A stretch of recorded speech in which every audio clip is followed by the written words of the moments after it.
Welcome to this review of Through the Portal. We're looking at Monty Python's Fluxx in this episode. The Fluxx games are a lot of fun. It's a card game, and as you play the card game you'll see that the rules will change throughout.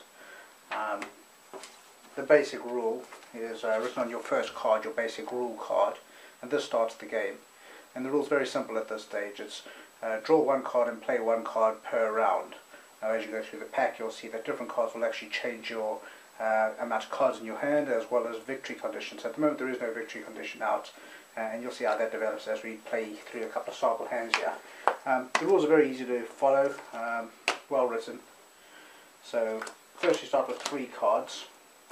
Obviously, it's a game for more than one player. It's actually, there's 2 to 6 players that can take from 10 to 40 minutes. So in my hand over here, for my first 3 cards, I have a keeper. Typically keepers will form part of a victory condition in the game. You can keep them in your hand or you can put them on the table. If you put them on the table, you allow your opponents to see which keepers you already have, and that could influence how they might play their own cards. There's a goal. This would be the victory condition, and this will also change throughout.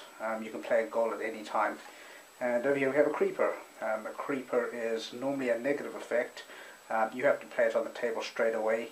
It also says you cannot win if you have this unless the goal says otherwise. So under most conditions, if you have a creeper and you haven't been able to discard it using another card in the pack over here, this will normally mean that you lose the game.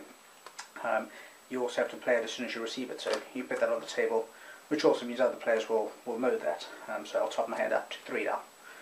Right, then play will progress as usual with drawing and playing of cards. So what do you have to do in the game? You look at the rule, and the rules can change. So at the moment it's draw 1, play 1. So this action says draw 2 and use them. So set your hand aside, draw 2 cards, play them in the order that you choose, then pick up your hand and continue with your turn. This card and all cards played because of it are counted as a single play. So do what it says. I have to play the card, so it's the action, I play it. It says draw 2 cards, play them. Here we have a goal condition, so actually we can play that as one of them, and the other one I'll just hold in my hand. But all this counts as a single round for me because of the rule over there, because of the action.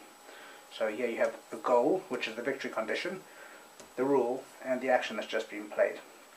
So here, to win, you would need to have the killer rabbit and the beast of R. I have the killer rabbit, which is kind of odd because normally this would be a card that stops me from winning. But because the goal is, says otherwise, on this occasion it would be a win victory condition.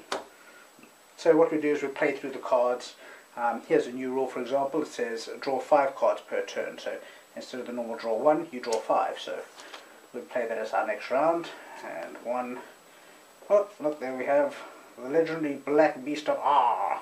So the very fact that I've drawn that means I have to play it straight away, and because I have both of those, I've met the victory condition, and I've won.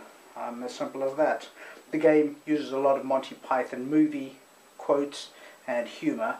You can get points for singing Monty Python songs, knowing various elements of some of their films, being able to enact some of these. If you like Monty Python, then the game is just a lot of fun.